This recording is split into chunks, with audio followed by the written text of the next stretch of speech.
সকাল থেকে ভাত না খেয়ে আছে, কেউ আমাকে আর বললো না ভাত খেয়েছো কি না খেয়েছো। হ্যালো এভরিওয়ান, আসসালামু আলাইকুম। সবাই কেমন আছেন? আশা করি সবাই ভালো আছেন। আলহামদুলিল্লাহ, আমরাও ভালো আছি। সকালবেলা বাচ্চাদেরকে ভাত খাইয়ে স্কুলে পাঠিয়ে দিয়েছি। এখন চলে আসছি, আমি ভাত খাবো আসছি, কিন্তু ভাত নাই। নিজে আর রান্না করা হয়নি, আর নিজে এখন খালি পেটে থাকতে হবে। এখন রান্না করতে করতে অনেক টাইম লাগবে, তাই ভাবলাম আমি কিছু বানিয়ে খাই। আজকে মনে পড়ছে আমার মায়ের কথা, কারণ সবসময় তো মনে থাকে, কিন্তু আজকে যখন আমার ঘরে ভাত নাই, সবজি নাই, তাই আমার মনে পড়ে গিয়েছে মায়ের কথা। বাপের বাড়ি গেলে সব সময় মা খাওয়া নিয়ে ব্যস্ত থাকে। মায়ের ঘরে থাকলে তো এক টাইমও খালি পেটে থাকা যায় না, কারণ আমার মা সবসময় খাওয়া সামনে নিয়ে থাকেন। তুমি ভাত খেলেই আবার বলবেন খাওয়ার জন্য। নিজের অলসতার কারণে টাইম মতো রান্না করতেও পারিনি, আবার টাইম মতো খেতেও পারিনি। টুকিটাকি কিছু যদি থাকে আমি বাচ্চাদেরকে রান্না করে খাইয়ে দেই, আমি না খেয়ে থাকি। এদিকে আমার মশলার ডাবাগুলা একদম নোংরা হয়ে গিয়েছিল, ধুয়ে সুন্দর করে আবার ভর্তি করে করে রেখে দিয়েছি। খুঁজতে খুঁজতে কিছু আর পাইনি, ভাবলাম আলু রান্না করে নেই, বাচ্চারাও খেয়ে নেবে আলু। বাচ্চারা পছন্দ করে আলু, তাই বাচ্চাদের জন্য আলু রান্না করে নিচ্ছি, কারণ ওরা যা বলবে তাই রান্না করতে হয়। বাচ্চাদের কত আবদার থাকে, সারাদিন শেষ হয়ে যাবে কিন্তু আবদারটা শেষ হবে না। এদিকে খুব কম মশলা দিয়ে আলু রান্না করছি, যেহেতু বাচ্চারা এত জাল খেতে পছন্দ করে না।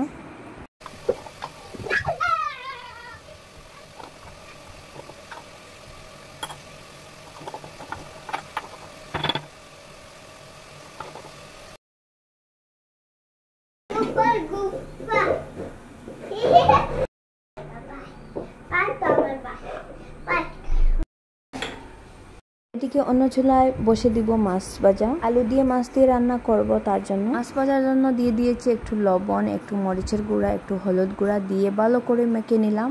মাছগুলো একটু সময় রেস্টের জন্য রেখে দিব। আজকে এত ব্যস্ত ছিলাম, কারণ ভিডিওটা আপলোড করতে করতে রাত্রে হয়ে গিয়েছে। আমি সকালের ভিডিও রাত্রে আপলোড করছি। আজকে ছিল শিক্ষক দিবস, কারণ বাচ্চাদেরকে নিয়ে স্কুলে চলে গিয়েছিলাম। স্কুল থেকে আসতে আসতে অনেক লেট হয়ে গিয়েছিল। করে এসে রান্না করে বাচ্চাদেরকে খাইয়ে দিয়েছি। সকাল থেকে ঘরের কাজ আর করা হয়নি, ঘরটা এলোমেলো ছিল। ঘরটাকে গুছিয়ে বাচ্চাদেরকে পড়াতে বসেছি। মোবাইলটা আর হাতে নিতে পারিনি, তার জন্য ভিডিও এডিট করা হয়নি, ভিডিও আপলোড করতে পারিনি। তার জন্য ভিডিও এডিট করতে করতে রাত হয়ে গিয়েছে। রাত্রে বসে ভিডিও এডিট করে আপলোড দিচ্ছি। আসছি, আরিয়ান এত ডিস্টার্ব দিচ্ছে, বারবার চেষ্টা করছে কেন বাবা? আরিয়ান দুষ্টামি করো না বাবা, দুষ্টামি করো না।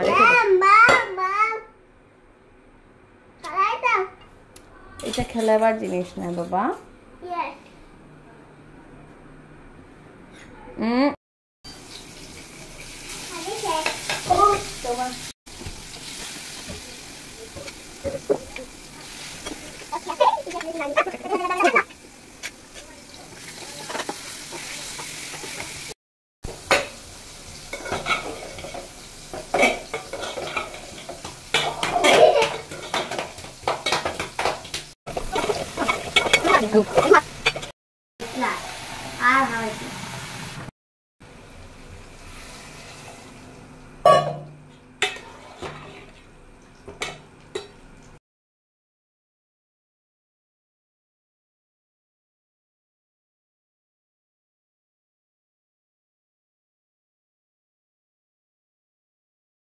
এদিকে আমার মাছ ভাজা হয়ে গিয়েছে, তো আমি সবজিতে ঢেলে দিব।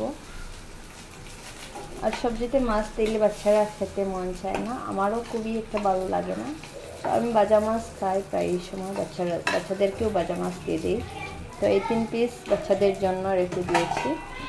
আর এদিকে আলু দিয়ে মাছ দিয়ে রান্না করেছি, যেহেতু 2 পিস না দিলে তো আলুর স্বাদ আসবে না, তাই আমি একটু দিয়ে দিয়েছি, ভালোভাবে ভাত খেয়ে নেয়।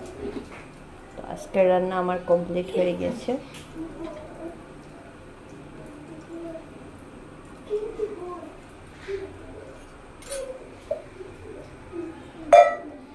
ভাতও রান্না হয়ে গিয়েছে, সবজিও রান্না হয়ে গেছে। এখন বাচ্চাদেরকে ভাত খাইয়ে দিব। রাত্রের ভাত এখন বাজে প্রায় 8টার মতো।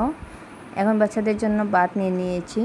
আমার ছোট ছেলে কান্না করছিল, ও আলু দিয়ে ভাত খাবে না, ও মাংস দিয়ে ভাত খাবে, মুরগির মাংস দিয়ে। ওকে আমি বললাম কালকে নিয়ে আসবো মুরগি মাংস, তুমি এখন ভাত খেয়ে নাও আলু দিয়ে। ও আলু দিয়ে খেতেই চাচ্ছিল না, ও বারবার বলছিল এখনই লাগে ওর মুরগির মাংস। আরিয়ানের সবসময় আবদার থাকে একটা না একটা। সবাই কোথায় কোথায় বলে না মায়ের বড় সন্তান খুবই ভালো থাকে, খুবই শান্ত থাকে। সত্যি আমার বড় ছেলেটা খুবই শান্ত, ওর কোনো আবদারই থাকে না। আজকের জন্য বিদায় নিচ্ছি, দেখা হবে অন্য আরেকটা ব্লগের সাথে। ততক্ষণ পর্যন্ত সবাই লাইক, শেয়ার, কমেন্ট, সাবস্ক্রাইব করতে ভুলবেন না। আল্লাহ হাফিজ।